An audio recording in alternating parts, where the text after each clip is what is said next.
नमस्कार दोस्तों, white frame theatre Mathura की ओर से मैं मनोज राठौर एक बार फिर आपका स्वागत करता हूँ। एक्टिंग आगे बात करते हैं। इमेजिनेशन की हमने बात की, ऑब्जर्वेशन की हमने बात की। अब बात करते हैं observation, understanding, feeling and performance. देखिए, ठीक से देखिए, निरीक्षण कीजिए, समझिए, महसूस कीजिए और परफॉर्म कीजिए। क्या आपका चरित्र है? क्या आपका किरदार है?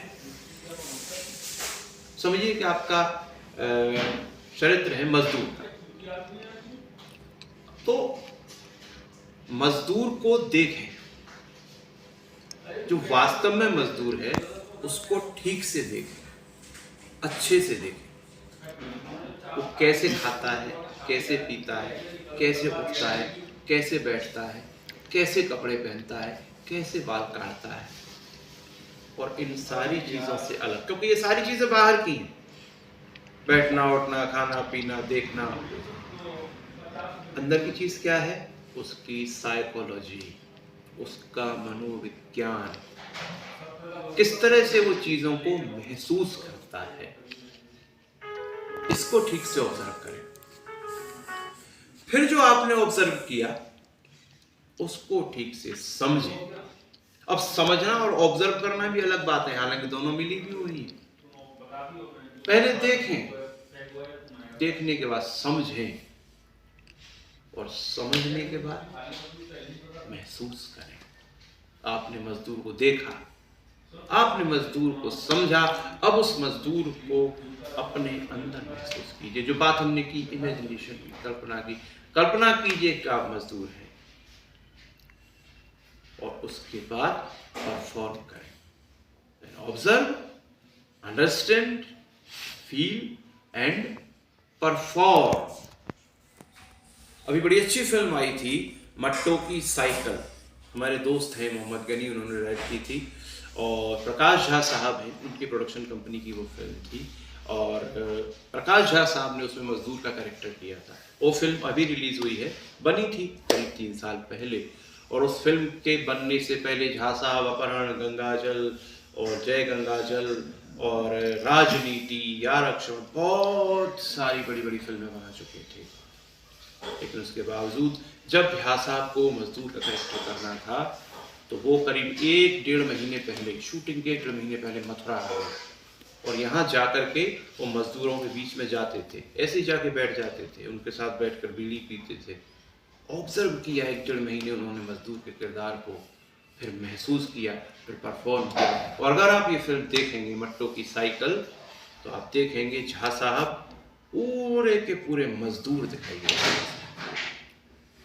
तो observe, understand, feel and perform, ये 4 चीजें। और ऑब्जर्व आपको चरित्र को तो करना ही है, चरित्र को तो समझना ही है, चरित्र को तो महसूस करना ही है, लेकिन कहानी को भी समझना है, दृश्य को भी समझना है।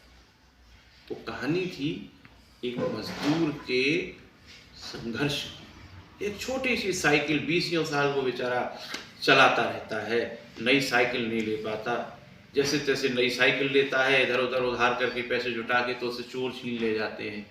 और जिस प्रधान को वोट देकर के जिताया था, उसके पास जब पहुंचता है तो वही प्रधान धक्का देकर उसको भगा देता है, भाग साले, तो पैसे की साइकिल के पीछे हमको परेशान कर रहा है। उस मजदूर की जो तकलीफ है, उसका जो पेन है, कहानी क्या है, दृश्य क्या है, ये सब भी आपको समझना पड़ेगा। और बार बार वही बात दोहराता रहूंगा, एक्टिंग यहां से होती है। अब आते हैं कुछ और चीजों पर, थोड़ा थोड़ा डिटेल में हम इन पर अगले वीडियो में बात करेंगे। Parts of acting, sections of acting, voice and speech, and body language and face expressions. Voice simply हमारी आवाज़, और स्पीच जो हमारी भाषा है, जो हम बोलते हैं, हमारा जो वक्तव्य है। बॉडी लैंग्वेज हमारे शरीर की भाषा। एक्चुअली बॉडी लैंग्वेज में सारी चीज़ें आ जाती हैं, बॉडी मूवमेंट्स भी बॉडी लैंग्वेज में आ जाते हैं। हमारे पोस्चर्स, ये एक पोस्चर है, ये एक पोस्चर है ना, ये एक पोस्चर है, ये सब भी बॉडी लैंग्वेज में आ जाते हैं, है ना। हमारे जेस्चर्स, ये एक जेस्चर है, ये एक जेस्चर है, ये जेस्चर्स, फेस एक्सप्रेशंस एक ही बात है ना। ये सब बॉडी लैंग्वेज है। तो voice and speech body language, और बॉडी लैंग्वेज में हम आ जाते हैं जेस्चर्स पर, पोस्चर्स पर। जेस्चर्स एक ही और फेस एक्सप्रेशंस एक ही बात है। तो इन सारी चीज़ों को हम समझते हैं, ठीक है। अब हम सबसे पहले आते हैं कहाँ पर, वॉइस एंड स्पीच पर। जैसा कि हमने नाट्यशास्त्र के 4 प्रकारों की बात की, अभिनय के 4 प्रकारों की, आंगिक, वाचिक, आहार्य और सात्विक।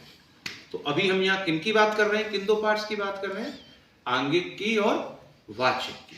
तो पहले हम डायलॉग्स पर आते हैं, है ना, वाचिक पर आते हैं।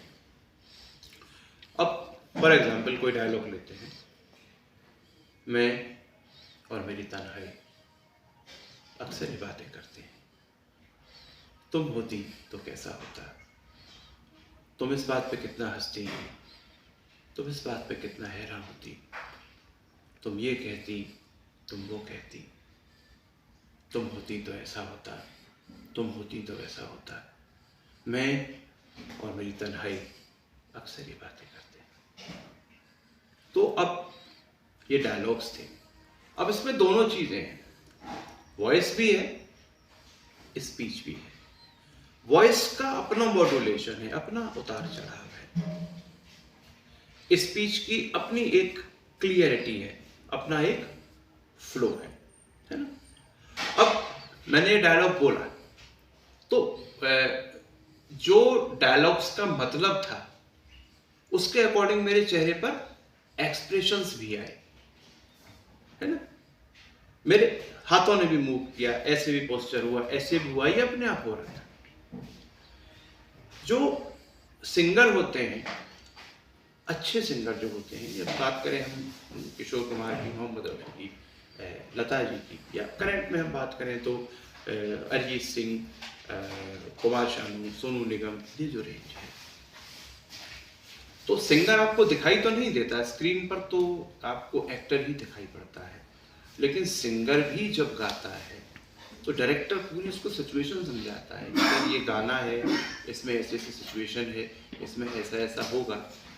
तो सिंगर गाते समय वो सब कुछ इमेजिन करता है अपने माइंड में, और जब वो इमेजिन करता है तो अगर कभी आप सिंगर की रिकॉर्डिंग देखें गाते हुए, मिल जाती है कभी कभी, तो सिंगर के चेहरे पर भी वो जो गा रहा है उससे रिलेटेड एक्सप्रेशंस आते हैं, चीज़ें एक दूसरे से जुड़ी हुई हैं। अगर सिंगर उसको फील नहीं करेगा तो उसको जो है सिंगिंग में वो भाव नहीं आए। जैसे सिंपली अभी मैं गाऊं, तू मेरी जिंदगी है, तू मेरी हर खुशी है, तू ही प्यार, तू ही चाहत, तू ही आशिकी है, तू मेरी जिंदगी है। तो ये मैंने गा दिया, सुर लगा दिए, शब्द भी बोल दिए, है ना। लेकिन क्या कमी रह गई, अभी फील नहीं आया, भाव नहीं आया गाने में। क्यों नहीं आया? क्योंकि एज ए सिंगर मैंने जो गाने का मतलब है, जो शब्दों का मतलब है, जो गाने की सिचुएशन है, उसको यहाँ से इमेजिन नहीं किया, उसको यहाँ से सोचा नहीं। अब मैं इसको फील के साथ गाता हूँ। तू मेरी जिंदगी है, तू मेरी हर खुशी है, तू ही प्यार, तू ही चाहत, तू ही आशिकी है, तू मेरी जिंदगी है। तो समझ में आया आपके कि किस तरह से हमारे वॉइस एंड स्पीच का और हमारे फेस और हमारी बॉडी लैंग्वेज का जो है वो कनेक्शन है। चीज़ें किस तरह से एक दूसरे से जुड़ी हुई हैं। तो voice and speech, face expressions, body language, gestures, postures, face expressions और जेस्चर्स एक ही बात है। थोड़ा सा जेस्चर्स के जब हम डिटेल में जाते हैं तो फिर फेस एक्सप्रेशन पर हम जो है बात करते हैं उस विषय में। तो आगे चल के और इन सब चीज़ों पर हम बात करेंगे। वॉइस एंड स्पीच के क्या क्या पार्ट्स हैं, वॉइस के क्या क्या पार्ट्स हैं, स्पीच के क्या क्या पार्ट्स हैं, वॉइस एंड स्पीच की तैयारी आपको कैसे करनी चाहिए, फेस एक्सप्रेशंस के लिए क्या क्या एक्सरसाइज करनी चाहिए, बॉडी लैंग्वेज क्या है, बॉडी लैंग्वेज के लिए क्या क्या करना चाहिए।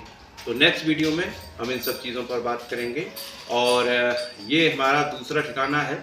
हमारे प्रमोद लवानिया जी हमारे साथ हैं। काठी रोज़ करके मोती मंजिल पर ये बड़ा सुंदर सा रेस्टोरेंट है और यहाँ हम अक्सर बैठते हैं। बंगाली घाट का नज़ारा तो आपको कराया ही था।